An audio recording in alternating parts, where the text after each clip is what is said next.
Are you pitching to magazines, but you are not getting any responses? Well, it could be one of two things that's happening. The first is that, hey, magazine editors are really busy and they just haven't had a chance to get back to your pitch yet, or they don't have a need for you right now, but they have noticed your pitch, or you're just a few pitches away from them noticing your pitch. So that's one option. The other option is you've committed one of the top 10 things to never do when it comes to pitching to the media.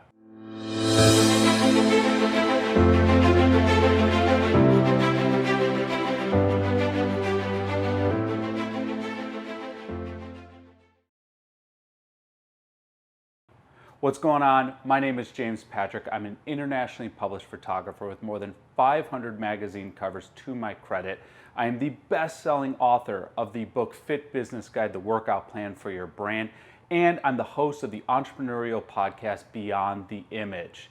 Now, in this video, I'm going to be teaching you all about the 10 things you should never, under any circumstances, be doing when it comes to pitching to magazines. Now, we all know why we want to get into magazines. One, maybe it satisfies our own ego, or we would love just to see ourselves featured in the cover of a magazine. Maybe we want to drive brand awareness to ourselves and what we're doing. Or maybe we have something we're trying to sell or promote or push, and landing a feature like these that I shoot would help you further promote your business. So with that, it's important to understand the top 10 things that you should never be doing when it comes to pitching to magazines. Number 10, do not address your pitches to whom it may concern. What this shows is that you have not done your homework. You don't know who works for the magazine, what their position is, or who the person you're trying to build a relationship with. The biggest thing when it comes to pitching to magazines is you are in this to build a relationship. And your single pitch, the goal of the single pitch is not to get your idea picked up every single time. The goal of the pitch is to earn an editor's attention, because once you have their attention, that's where you can start building a relationship, because it might be one pitch that turns into one small feature that turns into a regular feature that turns into a column that turns into a cover, and so on and so forth. So focus on the person, the human that you are going to be connecting with, that you're going to be building a relationship with. That is who you are pitching to. Number 9. You send a pitch and you copy every magazine editor, every person you can ever think of, and you put them in the BCC field. Basically, you do a blanket pitch to as many people as you can get into a single email.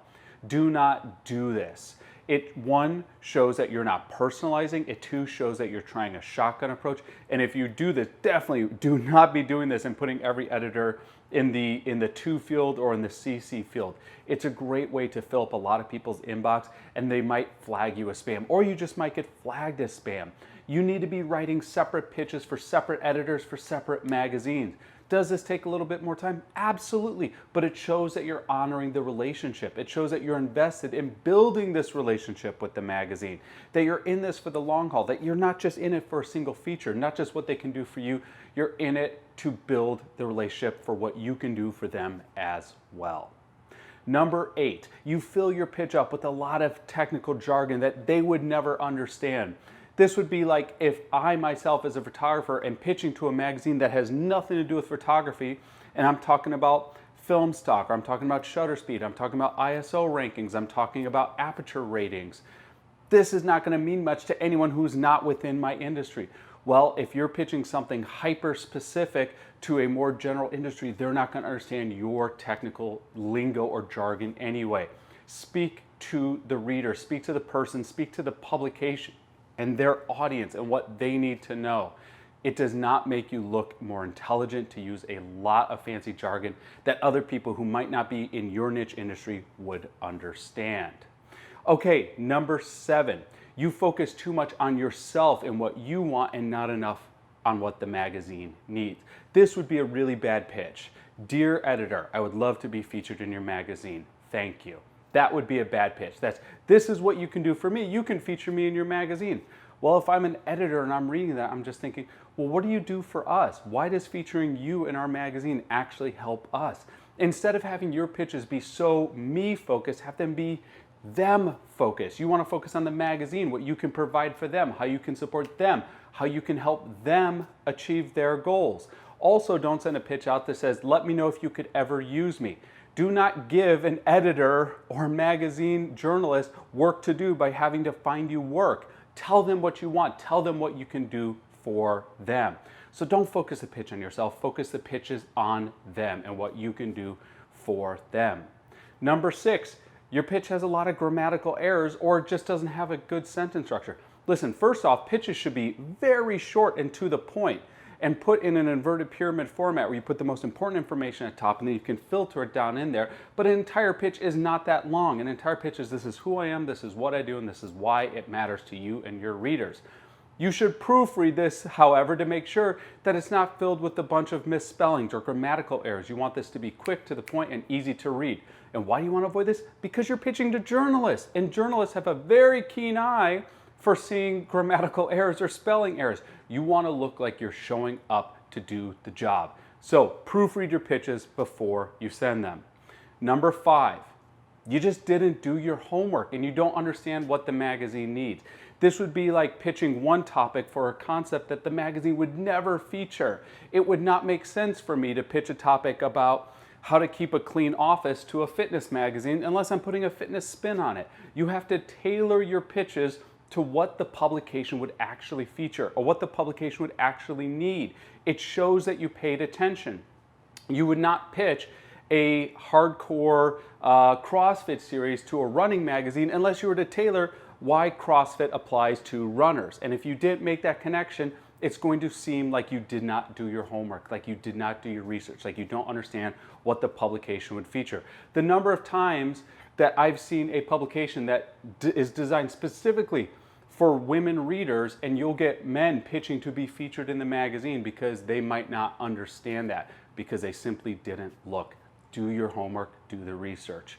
Number 4, you pitch something that really should be an advertisement instead of an editorial feature. Now, it's understandable why you'd want an editorial feature over an advertisement. 1, because you don't have to pay for an editorial feature. 2, because editorial features get 4 times the engagement that an advertisement would have. But if you're sending something to a magazine saying, listen, I created this product or service, you should write about it, that might just be an advertisement. Once again, you have to say, why does this thing, this product, this service, this new idea, this new brand relate to your audience? And how can I create content that supports your audience? That's how you bridge that gap. Don't just simply pitch something that should be an advertisement. Do the legwork to show how this can be a feature within the magazine. Number 3 is you don't respond back in a timely manner. This is a big one. We have a lot of people who will pitch to be in magazines, who want to be featured, and we give them an opportunity, all of a sudden they're busy or we don't hear from them. But you have to understand how quickly the magazines are on deadline and how quickly they need responses and how quickly they need content. So if you're really eager to do this, you should be responding quickly. You should be very reachable. Once again, this shows your professionalism. When a magazine editor takes a chance on you, they're really saying, we're going to vouch for you. You have to validate why they took a chance on you. So follow up. And then number 2 is you send a pitch to one magazine, you copy and paste the pitch, and you just paste it into a new email, and you might change a few things. Okay? But if you do this and you're not careful, it's going to show where you copied and pasted and what is formatted differently. And then sometimes you might forget to change the magazine name, sometimes you might forget to change the audience name, sometimes you might forget to change the pitch idea, sometimes you might forget to change the editor's name. This happens all the time. It is a big no-no. Take that few extra seconds to just write out a new email. You don't need to be maximizing your time when it comes to pitching. This is about building relationships. Can you really successfully build a relationship if you're copying and pasting emails? That'd be a hard bridge to cross, okay? Take the extra time, write out a specific email. And then the number one thing you should not be doing is writing out this big, long pitch that takes a long time to read. I will tell you, the best pitches I get are hyper-focused. When I get a pitch for someone to be a guest on my podcast is, hey, we've listened to your show, we know this is your audience, this is the topic or 2 topics or 3 topics we'd like to speak on to your audience. If you want more information on us, here's a link. That is a pitch. It is about that long. That's it. I've also gotten pitches that are like, my name is so-and-so, and I have this background, and I've gone to this school, and I have these certifications, and I've worked with these clients, and I've done this, and I've done this, and I've done this, and I'm just reading. I'm like, what does this have to do with my audience? What does this have to do with what I'm trying to put out? Your pitch is not your self-biography. Your pitch is not even your bio. Your pitch is what you're doing for this magazine, and it's hyper clear, it's hyper focused.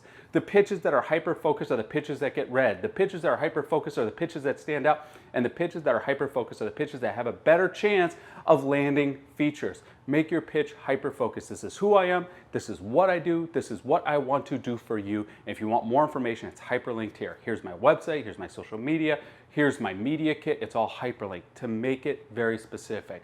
So those are the top 10 things that you should never do in pitching, but here are a few bonus things. One, don't make unnecessary demands of the editorial staff. You'd be surprised at the demands that they get when it comes to articles or last minute requests, or, oh, you know what, now I don't agree with the pay, now I want this, or, you know what, I agreed to do a full day production, but I'm only available for a half day. Show up. Your job is to show up and over deliver. Okay, because every project you get, every opportunity you get for a media feature is your interview for the next media feature. Number 2 bonus item, do not send images that conflict with the magazine's brand identity. So if you're pitching a women's health and fitness publication, you're sending overly sexualized image, they will not land, they will not resonate, and they will turn off those editors.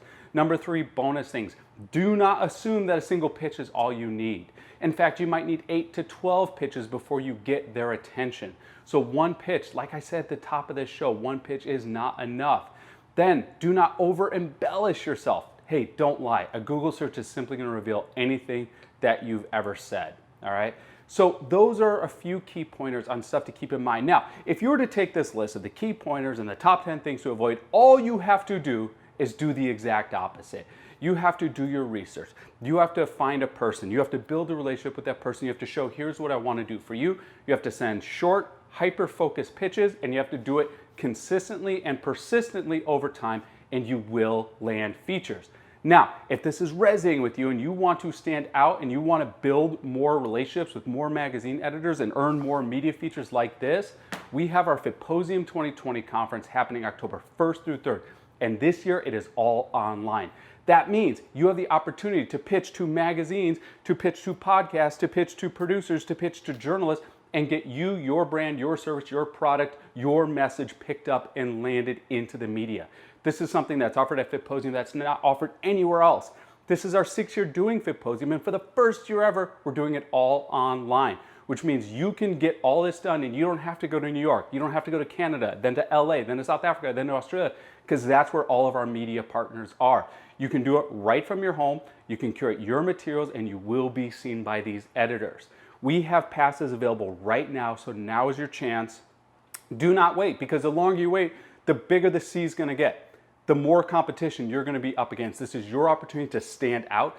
Dozens of people book features because of FITposium every single year. So go to FITposium.com, lock in your pass. Passes are as low as $17 this year. This is your opportunity. I hope you take advantage of it, and I hope that we get to see you get published. Thank you guys so much.